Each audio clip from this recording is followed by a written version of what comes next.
Hola, ¿cómo están? Bienvenidos a otro segmento de SSH, Sociedad, Historia y Cultura en Orilla y Media TV, la cual pueden encontrar en las redes como Face, Instagram, YouTube. Hoy traemos una biografía, la biografía de un hombre que estuvo en el momento oportuno y en el lugar oportuno. Un breve repaso por la vida le bastó para quedar en el recuerdo de la historia argentina. Vamos a la presentación y arrancamos.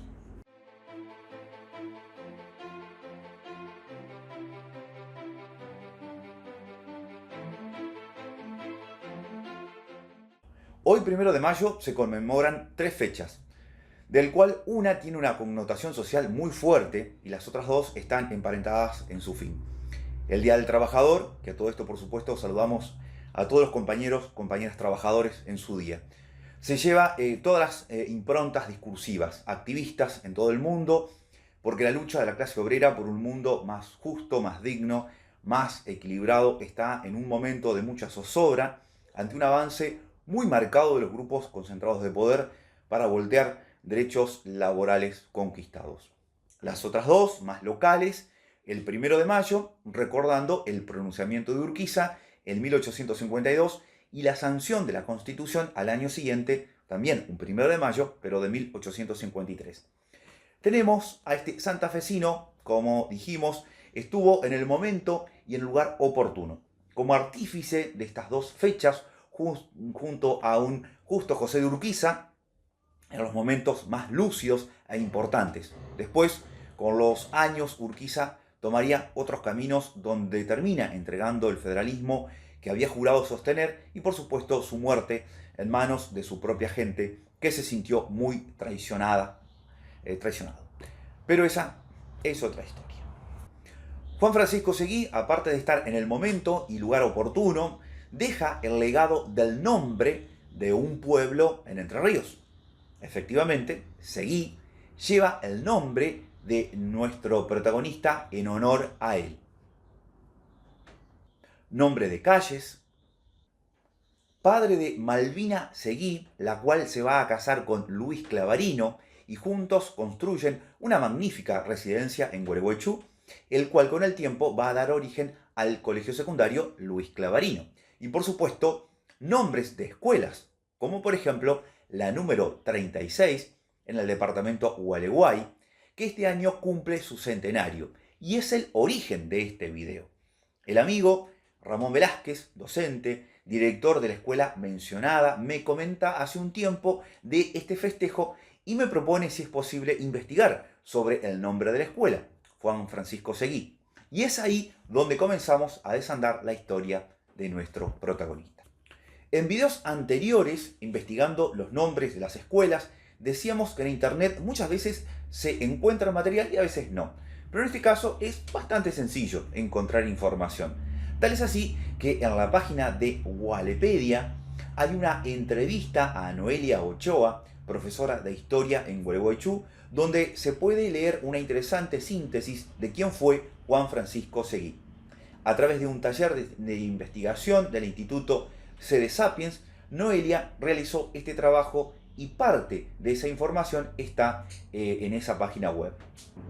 Para este video vamos a utilizar este libro, escrito en 1957, que según la editorial es el primero que se le dedica a Seguí. El autor, otro santafesino, José Rafael López Rosas, tiene una prosa muy bien construida y en muchos pasajes aporta un lenguaje poético que genera todo un placer leerlo. Como por ejemplo cuando expresa en la página 64, eran los montes, eran las cuchillas, eran su cielo y sus pájaros, era Entre Ríos, trágico y quijotesco, buscando eternidad. En referencia a lo que fue la lectura del pronunciamiento en la Plaza Ramírez de Concepción del Uruguay aquel 1 de mayo de 1852. Eran los montes, eran las cuchillas, eran sus cielos y sus pájaros, era Entre Ríos, trágico y quijotesco, buscando eternidad. Una maravillosa letra realmente. Lo que sí, el autor peca en demasía en las constantes ponderaciones hacia Justo José de Urquiza. Hay una condescendencia total hacia don Justo. Y uno tiene que separar estos elementos para tratar de lograr una lectura lo más histórica posible. Porque no es solo la biografía de Juan Francisco Seguí, sino que José Rafael López Rosas utiliza el escenario político-militar urquicista para insertar a nuestro protagonista. Y el autor describe los acontecimientos históricos que estaban sucediendo, haciendo permanentes juicios de valor en favor del caudillo entrerriano y Juan Francisco Seguí. Ahora sí, a la vida y obra de Juan Francisco Seguí. Hijo de Juan Francisco Seguí y de Bonifacia Lasaga. Su padre, un destacado hombre de derecho y luchador por las ideas de libertad en este virreinato que recién estaba pariendo una intención de país. Dice el autor: ahí está, el poder español casi derrumbado y el pueblo patriota de Buenos Aires pidiendo cabildo abierto. Es la noche del 22 de mayo y el joven Juan Francisco Seguí funda su voto para que una junta revolucionaria asuma el poder. Las históricas actas de esa asamblea guardan su firma en su solemne voto por la libertad. Regresa a Santa Fe, donde continúa prestando su conocimiento intelectual a lo que él consideraba las causas justas que debía tener su provincia, no sin posibles errores en alguna de sus acciones, pero recordando siempre los principios del federalismo. Juan Francisco Seguí, hijo, nace en Santa Fe un 16 de noviembre de 1822. Cursa sus estudios con los franciscanos y tiene mucha cercanía con su tío, el cura Amenábar.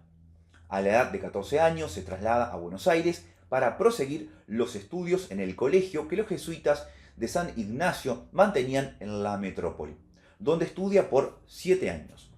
Luego de esto ejerce la docencia en el Republicano Federal, en el San Martín, en el Claremont, en el Colegio de Majesté, que indudablemente le ayudaron a costear su carrera universitaria.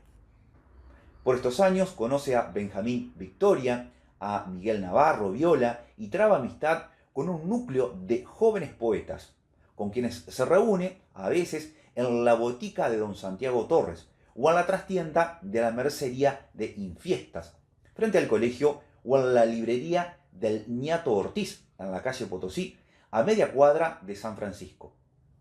Son sus bardos amigos, Mateo Luque, Nicasio López, Germán Vega y Modestino Pizarros, entre otros, que también llegaban con sus madrigales y sonetos a cuestas.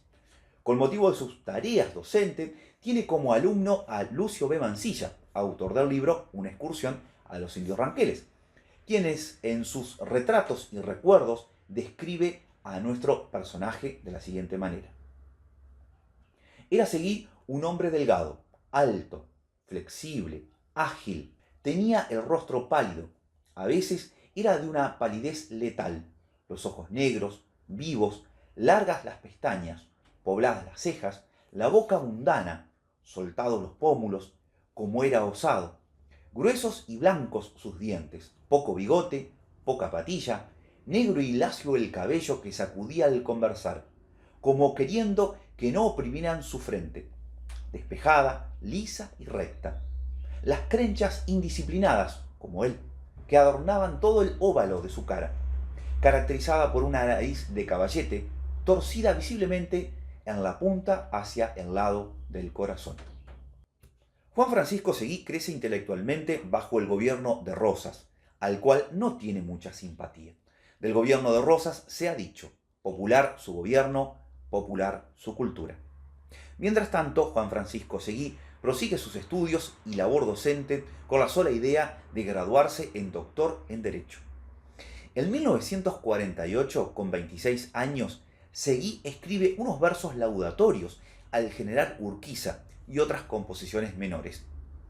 Es de destacar la simpatía que nuestro personaje tenía por la figura del entonces gobernador de Entre Ríos, don Justo José de Urquiza, recordando que Juan Francisco era santafesino. Destacado poeta, escribe asiduamente y le encargan Oda al Sol de Mayo, que le fue solicitada especialmente para una función de gala. Por estos años, Juan Francisco Seguí escribe un soneto a Rosas, titulado al ilustre Rosas y un poema a Manuelita Rosas titulado Al pie de Manuelita. Cuando decimos pie, estamos hablando literalmente del pie de Manuelita. ¿Por qué lo hizo? Según él, solo fue improvisado en una sociedad de amigos, donde le dieron las iniciales de cada verso. Nos estamos refiriendo al soneto al ilustre Rosas. Este malhajado soneto fue motivo para que numerosos enemigos de Seguí le criticaran despiadadamente, ya que en años de la Organización Nacional, sobre todo los rosistas, cuando enterados de su posición frente a la Cruzada Libertadora de Urquiza, vieron en el bisoño doctor en leyes a un desertor de la causa. Terminada la introducción de la biografía de Juan Francisco Seguí, pasamos al nudo. Esos años tan cargados de labor y por el cual será recordado en la posteridad. Todo comienza, como decíamos, con una poesía dedicada el 7 de enero de 1948, que lleva el siguiente encabezamiento. Testimonio de admiración al excelentísimo señor gobernador y capitán general de la provincia de Entre Ríos, brigadier don Justo José de Urquiza, ilustre vencedor en el rincón de Vences. Este poema es en virtud del triunfo en los potreros de Vences obtenida el 27 de noviembre de 1947 sobre los hermanos Madariaga en Corrientes. Leemos una parte de esta poesía. Al adalid osado del Paraná ornamento, que ciñe la envidiable diadema del valor, se eleva enardecido mi belicoso acento, mezclándose en el coro de un mundo admirador. Los pueblos que se extienden del Plata al Chimborazo y desde el Cabo de Hornos al rico Paraná, veneran asombrados de su invencible brazo la fama que en el Sena y el Támesis se oirá. Valiente y aguerrido 1000 veces de su espada, se vieron los trofeos en lucha nacional, y la extranjera turba, maldita y degradada, en Vences hoy contempla su fosa sepulcral.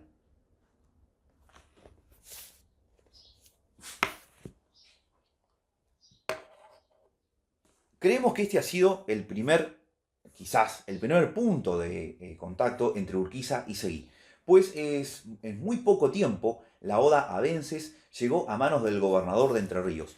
Entusiasmado por su lectura y deseando conocer personalmente a su autor, Urquiza decide invitar al joven poeta para que se radique en su provincia. A tal fin encomienda a Evaristo Carriego, amigo en común, para que, en su nombre, formule la invitación y la entreviste cuanto antes posible. El cordial edecán trata de cumplir con la misión encomendada, pero en vano son sus intentos de entrevistarse con Juan Francisco Seguí. En efecto, a causa de su precaria salud, creemos que fue el motivo, nuestro personaje se traslada a la provincia de Entre Ríos con el objeto de cambiar aires, desencontrándose de esta manera con Carriego, que le busca por Buenos Aires. A esta joven edad, Seguí ya había comenzado a sufrir de reumatismo crónico. Nuestro personaje expresa en sus memorias, escritas en 1962, que a tal invitación no lo tomó como un mero agradecimiento de Urquiza, y así expone. La primera idea que se me ocurrió entonces fue que el gobernador de Entre Ríos, con quien no tenía la más mínima relación, deseaba utilizar mis servicios en algún objeto público, y comuniqué mi juicio al doctor Guillermo Rawson. Cuando expuse yo mis ideas, continúa Seguí, y traté de persuadir a Rawson de que el gobierno de Entre Ríos era el indicado para derribar a Rosas, aquel se manifestó opuesto a mis ideas. Fiel con su propósito, Juan Francisco Seguí prepara sus maletas, abandona momentáneamente sus estudios y con unos pocos reales en el bolsillo, en débil embarcación, remonta el Uruguay rumbo a los pagos del Supremo. A mediados de 1849 llega a Gualeguaychú, solicitando, una vez instalado, permiso para ver al gobernador general Urquiza. Enterado de la llegada de Seguí y de la venia que requería, le escribe personalmente haciéndole saber que podía pasar a verle cuando lo desease. Y aquí viene una anécdota muy pintoresca, porque Juan Francisco Seguí fue muy bien recibido en Gualeguaychú, el cual no faltaron tertulias, agasajos y serenatas al que fue invitado. No rehusó, por supuesto, y demoró varios días en llegar a San José para entrevistarse con Urquiza. Bien, cuando Seguí llega a San José, a esos de las 2 de la tarde, Urquiza lo recibirá recién a la noche. Tiempo después se enteró que esta demora sería un castigo a quedarse tanto tiempo en Gualeguaychú de juerga. Juan Francisco Seguí comprendió el mensaje y nunca más hizo esperar a don Justo. Después de la entrevista con Urquiza, Seguí queda unos días en el Palacio San José, que aún no estaba terminado. Y al cabo de ello emprende viaje hacia Concepción del Uruguay, donde se radica temporariamente. A pesar de no estar bien de salud, no pierde su capacidad e intensidad de trabajo, dedicándose de lleno al periodismo, donde colabora en El Porvenir de Entre Ríos. En esta publicación semanal, el joven poeta escribe, entre otras colaboraciones de carácter literario, algunos versos en homenaje a Urquiza, que su excelencia, expresa en sus memorias, elogiaba mucho, precisamente porque en ellas le invitaba yo a salir de su esfera de gobernador de provincia y ponerse al frente del pensamiento argentino. También desde Concepción del Uruguay colabora en El Federal Entrerriano, periódico que por iniciativa de Urquiza se había fundado en Paraná en 1842. Fue redactado en su primer tiempo por don José Ruperto Pérez, el doctor Severo González y don Marcos Sastre. Este semanario, que apareció los jueves, duró hasta el mes de junio de 1851, en que surgió el Iris argentino, que fue redactado por Seguí y Marcos Sastre, siendo en realidad el mismo periódico con distinto nombre. Mientras tanto, el clima político entre Urquiza y el restaurador se iba acrecentando, el cual venía desde hace mucho tiempo, y este último ya lo consideraba un enemigo, acusando al gobernador entrerriano de deslealtad por connivencia con Brasil y la banda oriental. No entraremos acá en detalles sobre la enemistad entre estos dos caudillos, porque realmente hay mucho para decir y contradecir. Pero es acá entonces donde entra la pluma de Juan Francisco Seguí para contestar las notas de desafío que salen de Urquiza para Rosas. Luego de esta breve temporada al lado de Urquiza, Seguí accede a ser su secretario, pero antes solicita la venia de aquel para que lo deje ir a Buenos Aires a concluir sus estudios de Derecho. Consecuente con esto, marcha en abril de 1950 rumbo a la metrópoli, con un pasaporte extendido por el mismo Urquiza en que se le asigna el título de secretario militar. Recibe el título de doctor en leyes el 28 de agosto de ese mismo año, 1850, y comunica su grata noticia a muchos familiares y amigos, entre ellos a su tío, el cura Amenábar. Pronto se embarca nuevamente para Entre Ríos y ponerse a disposición del gobernador Urquiza. A partir de ahora, Juan Francisco Seguí posee una labor de intensa actividad, redactando las misivas, proclamas, adhesiones que no solo le encarga Urquiza, sino de su propia voluntad en actos al cual lo invitan a hacer uso de la palabra y que el gobernador autoriza a su propio secretario expresiones tan definidas y desafiantes contra Buenos Aires. Ahora solo faltaba el documento fundamental de este proceso histórico, el acta del pronunciamiento. La noche del 30 de abril de 1851, Seguí leyó por última vez el texto del pronunciamiento que esa tarde acababa de terminar. El general Urquiza lo había aprobado calurosamente, al igual que la proclama que se leerá el 25 de mayo y que habría de ser repartido al próximo día. ¿Qué es, en definitiva, el pronunciamiento de Urquiza? El gobernador de la provincia de Buenos Aires, Juan Manuel de Rosas, tenía la suma del poder público y ejercía las relaciones exteriores de las provincias de la Confederación Argentina. Cada año Rosas presentaba la renuncia al cargo, a sabiendas de que éste sería rechazado. El pronunciamiento de Urquiza consistió en la efectiva aceptación de la renuncia de Rosas por parte de la provincia de Entre Ríos, que reasumía su capacidad de conducir su comercio y relaciones exteriores con otras naciones hasta tanto no se formalizara la Constitución de la República. Asimismo, se suprimió el uso del eslogan «Viva la Confederación Argentina, mueran los salvajes unitarios», que era reemplazado por «Viva la Confederación Argentina, mueran los enemigos de la organización nacional». Desde el punto de vista histórico, no se tiene en claro quién leyó la efectiva aceptación de la renuncia de Juan Manuel de Rosas al cargo de encargado de las relaciones exteriores de la Confederación, el fin del acta del pronunciamiento, aquella mañana del 1 de mayo de 1852. Porque se han propuesto tres nombres. Algunos afirman que fue el doctor don Pascual Calvento, edecán del gobernador, y hay quienes dan el nombre del doctor Juan Andrés Vázquez. José Rafael López Rosas, el autor del libro, argumenta que debió ser el autor de la letra del pronunciamiento, es decir, el mismo Juan Francisco Seguí, lo cual tiene cierta lógica, pero eso quedará para algún documento perdido que lo pueda resolver, o es parte de la historia que muchas veces se encuentran huecos y se completan con suposiciones arbitrales.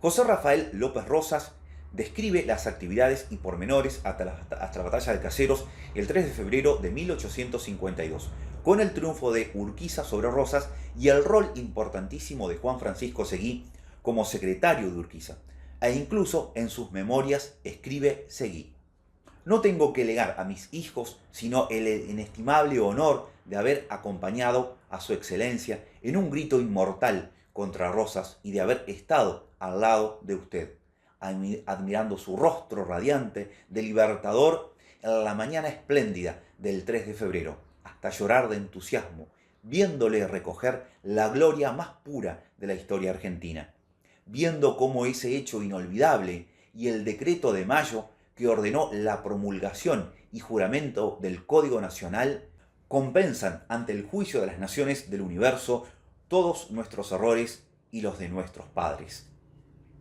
El camino de la espada estaba conseguido, faltaba ahora el de la ley. Desde su tienda de campaña, aquella noche del 3 de febrero, Seguí contempla, bajo aquel cielo pampeano y azulejo, el paso de una poderosa nación en marcha, bajo la advocación de una sabia constitución que abre sus grandes brazos a los hombres del mundo. Juan Francisco Seguí entra a la comitiva principal el 19 de mayo en Buenos Aires de 1853 junto a todo el ejército de Urquiza.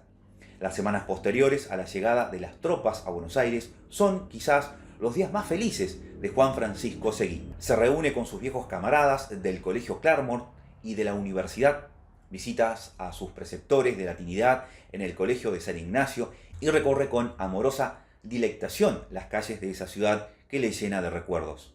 En estos días y en las tertulias que se organizaban en honor al vencedor de Caseros, conoce a Cornelia del Villar, una joven de 18 años. A las pocas semanas de conocerla, parte hacia su ciudad natal, la mujer de sus sueños. Aunque breve ha sido el tiempo en que pudieron estar juntos, ha sido suficiente para comprenderse y amarse.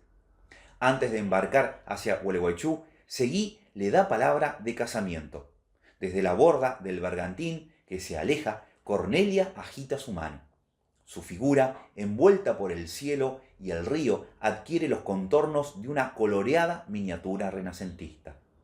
Se casan por poder, es decir, sin estar el novio presente, el 29 de noviembre de 1952 en Gualeguaychú, y representan al comprometido en Gualeguaychú sus amigos Manuel Basavilbaso y Rafael Furques. Esto sucede por la enorme labor que disponía Seguí en Buenos Aires. A la fecha, nuestro protagonista tenía 29 años. Con una Buenos Aires convulsionada, lo mismo Rosario, en Santa Fe se celebran los comicios para elegir a los 2 diputados representantes para el soberano Congreso Nacional Federativo Constituyente, el cual recae en Juan Francisco Seguí y Manuel Leiva. Uno de sus sueños más caros estaba cumplido: la reunión de un Congreso que diera nacimiento a la Constitución.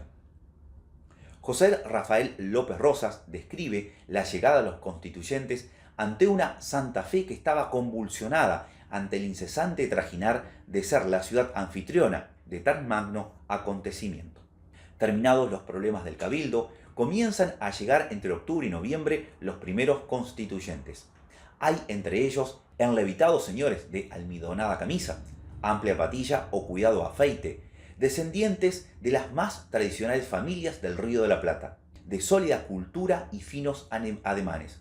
Por el contrario, hay otros que solo le falta la chuza en la mano, lacio el pelo, oscura la mirada y hoscos en el trato. Sus inteligencias, arrolladoras como el viento de la pampa, habrán de conmover al Congreso. Otros, ni atildados ni caudillescos, son los hijos del pueblo, letrados o eruditos.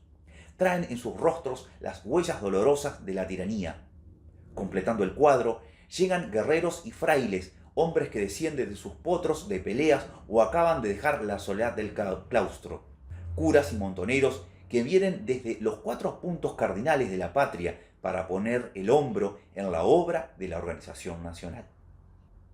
En todos estos meses, Seguí, desde Santa Fe, le escribe a su esposa que reside en Gualeguaychú y que el libro transcribe pasajes de las misivas enviadas por el noble esposo. Por ejemplo, podemos leer un párrafo.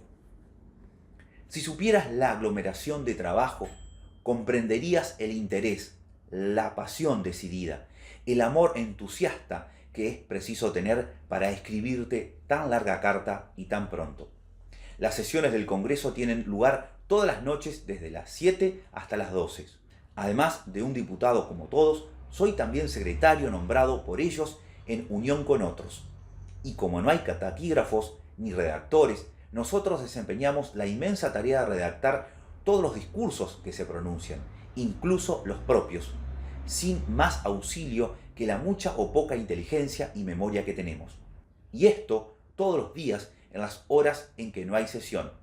Nadie ha podido obligarme a ese trabajo, pero tampoco he podido negarme desde que es un honor y un puesto destacado que se da siempre a los que se consideran capaces. Estamos en abril. El otoño santafesino va adorando las huertas de la ciudad, mientras las tardes van tomando su suave tono melancólico. Un lila indefinido va tiñendo las islas y los riachos vecinos, y desde lejos el viejo casorio desdibujándose sobre el horizonte parece el boceto de una acuarela romántica. Seguí también se lo reivindica por el discurso certero que dio un 20 de abril cuando algunos constituyentes entraron en cierta incertidumbre de proclamar la Constitución por los momentos inoportunos, producto de las hostilidades y el fracaso de las gestiones de paz con Buenos Aires. Por eso el cuadro que posee el libro en honor a este discurso tan importante y tan a tiempo. Juan Francisco Seguí da cátedra sobre la imperiosa necesidad de proclamar una ley bases con una oratoria impecable que arranca cuantiosos aplausos. Juan Francisco Seguí es un activista constante en los debates y fundamentos que darán cuerpo a la Constitución, viajando incluso constantemente a donde es requerido, indicando en una de las cartas a Cornelia: mañana a la noche o al día siguiente muy temprano estaré de regreso a Santa Fe para continuar nuestros trabajos constitucionales, en los que he tomado una parte tan principal y con tan patriótica resolución, que espero sea este un hermoso título de honor y de noble orgullo para mis deudos. El 1 de mayo de 1853, Juan Francisco Seguí pone al pie de la Constitución Nacional recién sancionada su firma como representante de la provincia de Santa Fe. La labor está terminada. Y por fin, después de varios meses de paciente espera, luego de todas las azarosas alternativas del histórico Congreso y de un ir y venir de cartas, terminada la sanción de la Carta Magna y asegurada la primera jornada de la organización, Juan Francisco Seguí puede concretar su anhelo de tanto tiempo, unirse para siempre a su esposa. A mediados de 1853 lo realiza. Durante estos años de matrimonio vive primero en la ciudad de Santa Fe, luego en Paraná, en la calle 9 de Julio, número 78, y finalmente en Gualeguaychú, ocupando la casa que fuera de su madre política, doña Dominga Aguiar de Villar, actualmente en la esquina de Seguí y Luis N. Palma, donde podemos observar la placa en conmemoración al mismo. Del casamiento de Juan Francisco Seguí con Cornelia del Villar nacieron 7 hijos. Malvina, nacida el 15 de marzo de 1854, casada entonces, como decíamos, con Luis Clavarino. Cornelia, nacida el 19 de marzo de 1855, casada con Protasio Méndez Casariego. Juana, del año 1856, que se casó con Facundo Grané. Luisa, nacida el 2 de marzo de 1859, que contrajo matrimonio con Matías Jacobo Spangenberg. Juan Francisco, el 20 de junio de 1860, casado con Bernabela Aldao. Eduardo, de 1862, que se casó con Eloísa Duportal, y Claudio, que nació en 1864, después de la muerte de su padre, que se casó con Inés Wensley. Después del encuentro con Urquiza en 1848 hasta la sanción de la Constitución en 1853, en esos 5 años, Juan Francisco ha sostenido una labor incesante. A continuación viene todo el proceso de organización nacional, la ciudad de Paraná como capital de la Confederación Argentina y las tareas que establece la nueva Constitución, como la elección de senadores y diputados, sin la presencia de Buenos Aires, que no adhirió a la misma. Celebrados los comicios el 25 de mayo de 1854, son nuevamente elegidos para representar a Santa Fe Manuel Leiva y Juan Francisco Seguí, el cual se instala en la ciudad de Paraná con su esposa Cornelia Villar y su pequeña Malvina, recién nacida. De ahí en más, su labor estará centrada en representar o satisfacer las demandas jurídicas y legislativas que necesitaba la provincia de Santa Fe, como la sanción de una constitución propia, al igual como lo hace cada provincia, o lo hizo cada provincia. Dentro de las actividades públicas que lleva adelante está la de ultimar las negociaciones para el arribo del primer contingente de europeos a bordo del Asunción. Vienen a fundar la primera colonia agrícola argentina. Esperanza habrá de llamarse la nueva población. Esta iniciativa, propuesta por Urquiza, será otra de las tantas actividades que Juan Francisco Seguí realizará con los correspondientes agradecimientos del caudillo entrerriano. Como así también es representante por Entre Ríos como diputado en la Asamblea Constituyente de 1860, cuando Buenos Aires se une a la Confederación, previa modificación de la Constitución de 1853, como los representantes de Buenos Aires lo habían solicitado. Esto es parte del Acuerdo de San José de Flores, firmados entre Urquiza y Mitre el 11 de noviembre de 1859. Juan Francisco Seguí continúa también, por supuesto, escribiendo y colaborando constantemente en diferentes periódicos de Paraná, Santa Fe y Buenos Aires. Un joven, Olegario Víctor Andrade, hace sus primeros pasos en el periodismo, abriendo El Patriota en Paraná, en la cual colaboran José Hernández, Marcos Sastres, Hilario Escasubi, Guido Espano, Lucio B. Mansilla, Juan María Gutiérrez, para destacar la importancia de este grupo literario que le dio forma y contenido a toda una época. Pasa el tiempo y su enfermedad no lo deja en paz. Postrado por meses, intercambia cartas con Urquiza expresando su malestar por las acciones que se siguen llevando adelante el país con traiciones, muertes y persecuciones, incluso con cierto dejo de resentimiento al caudillo entrerriano, el cual el autor de este libro, José Rafael López Rosas, está a favor de Urquiza, pues según él, cegado por las influencias del momento, Seguí no pudo medir las acciones con las perspectivas históricas con que hoy apreciamos a ambas figuras y los acontecimientos de entonces. Esto dicho, por supuesto, en el año 1957, cuando se escribió el libro que estamos utilizando de referencia. El corazón de fuego, de 1851, el alma del pronunciamiento, el hombre de la Constitución, el que había luchado sin desmayo ni renunciamiento por la organización nacional, que luchó junto a Urquiza en los campos de Caseros, que defendió la Constitución en las jornadas del 1853, que bregó desde su provincia natal por el federalismo y la libertad, y que en la Convención de 1860 fue el de los brazos amplios para recibir a los hermanos disgregados, muere en Buenos Aires a los 41 años el 29 de diciembre de 1863. Sus restos descansan en el cementerio de Gualeguaychú junto a su esposa. Bien, hasta acá llegamos entonces. Los esperamos en el próximo video por este canal. Muchas gracias.